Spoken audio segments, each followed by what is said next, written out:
जय Hind friend, KPS group of education में आपका स्वागत है।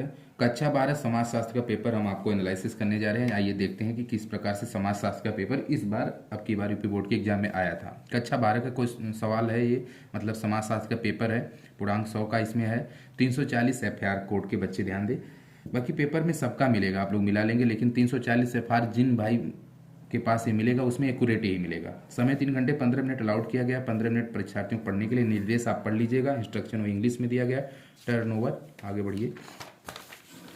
देखिए, बहुविकल्पी प्रश्न दिया गया है। इस बार बहुविकल्पी प्रश्न बहुत ज़्यादा पूछा जा रहा है। पहले ही क्वेश्चन देखिए दिया गया, राजा राम मोहन राय की बात करें। राजा राम मोहन राय कौन थे? समाज सुधारक थे। कौन थे? एक समाज सुधारक थे, ठीक ना। इनके बारे में आप लोग पढ़े ही होंगे। यहाँ पे दिया है वैज्ञानिक, लेखक, अर्थशास्त्री, समाज सुधारक। डेमोग्राफी शब्द किसने दिया था? किस व्यक्ति ने दिया था? तो गुई लर्ड ने दिया था। 1662 में दिया था। इनका पूरा नाम है असीले गुई लर्ड, ठीक ना। आगे देखिए, बढ़िए। अगला क्वेश्चन, तीसरा क्वेश्चन है प्रभुत्व जाति। प्रभुत्व जाति की अवधारणा दिया। किसने दिया प्रभुत्व जाति का अवधारणा? तो एम एन श्रीनिवासन ने दिया। इनका कभी कभी पूरा नाम भी पूछ लेता है, तो चूंकि यहाँ पे लिखा गया है एम से, मतलब एम से एम समझिएगा।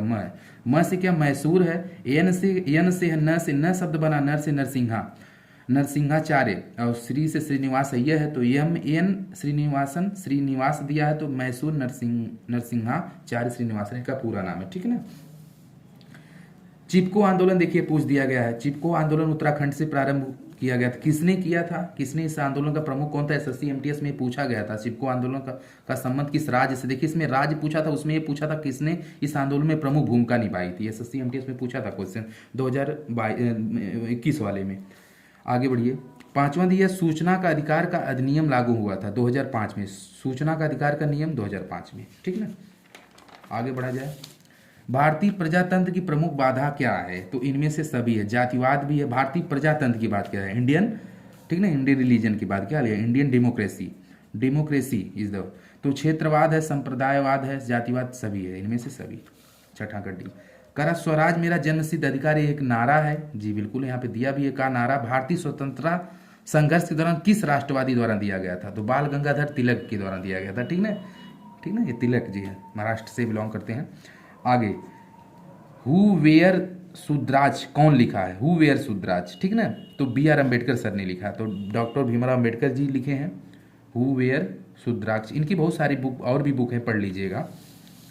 पंचायती राज किस सिद्धांत पर आधारित है? तो विकेंद्रीकरण पे है, ठीक ना, विकेंद्रीकरण पे है पंचायती राज, विकेंद्रीकरण। भारत में हरित क्रांति के जनक कौन है? एस एस स्वामीनाथन जी हैं। इनको भारत में हरित क्रांति के जनक के रूप में जाना जाता है, ठीक ना। बाकी APJ Abdul Kalam, doctor Manmohan Singh, M S Ahluwalia के बारे में पढ़ लीजिएगा। मनमोहन सिंह और एपीजे अब्दुल कलाम से आप परिचित होंगे। एम एस अहलूवालिया के बारे में पढ़ लीजिएगा कौन है, ठीक है। अति लघु उत्तरी प्रश्न दिया गया है, इसको भी हम थोड़ा सा देख लेते हैं। पहले 11वां प्रश्न है, भारत में ब्रिटिश उपनिवेशवाद के दौरान कौन सी प्रमुख प्रक्रियाएं शुरू हुई थी? तो इसमें प्लासी युद्ध के बाद, इसमें लिखा है प्लासी युद्ध के। इस क्वेश्चन की बात कर रहा था मैं, 11वां, जिसमें पूछा गया है भारत में ब्रिटिश उपनिवेशवाद के दौरान कौन सी प्रमुख प्रक्रियाएं शुरू हुई थी, ठीक ना। तो इसमें प्लासी के युद्ध के बाद यह हुई थी, और इसमें ईस्ट इंडिया कंपनी भारतीय व्यापार में पूर्ण रूप से क्या कब्जा कर लिया था, ठीक ना।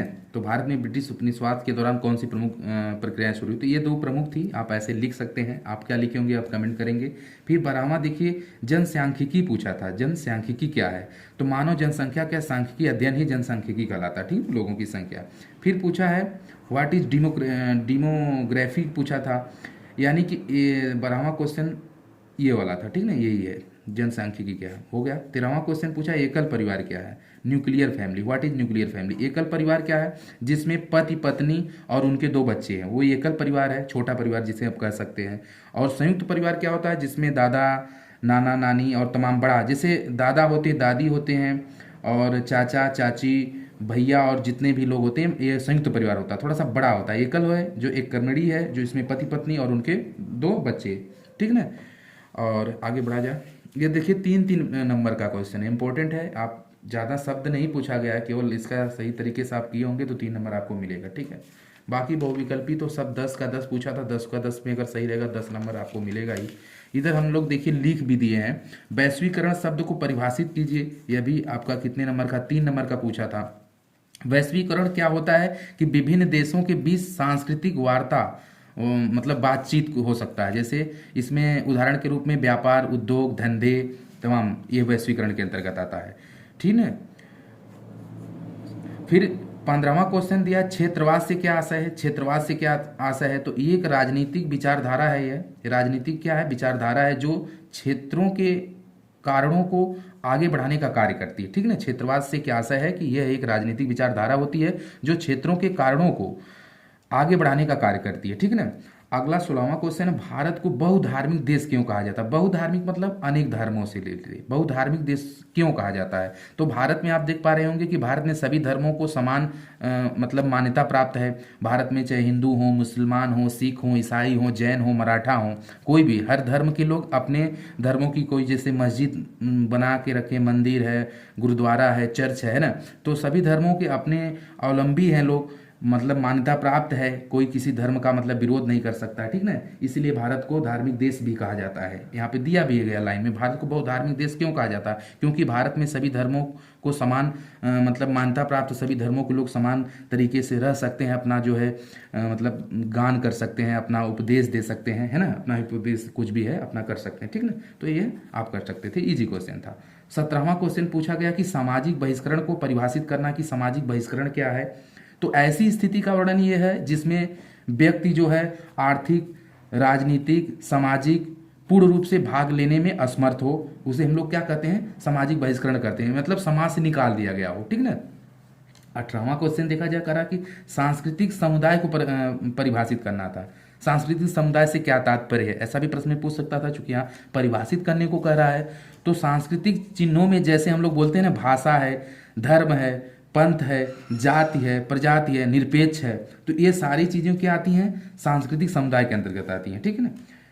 और 19वां प्रश्न है पश्चिमीकरण। पश्चिमीकरण का मतलब पश्चिमी देशों से लिया गया है। पश्चिमीकरण का अर्थ क्या है, पश्चिमी देशों अर्थात यूरोप और अमेरिका की संस्कृति को स्वीकार करना। पश्चिमी देशों में बहुत सारे देश आ सकते हैं, अफ्रीका है ना, अफ्रीका में आप जाएंगे 40 से 50 कंट्री आएंगे। उसके बाद उत्तरी अमेरिका, दक्षिणी अमेरिका है, यूरोप है। उसके बाद यूरोप में कई देश हैं जिसमें जर्मनी है, इटली है, फ्रांस है ना, रसिया भी है, और अमेरिका तो आपका है ही है। अमेरिका 2 भागों में, उत्तरी अमेरिका, दक्षिणी अमेरिका। ठीक है।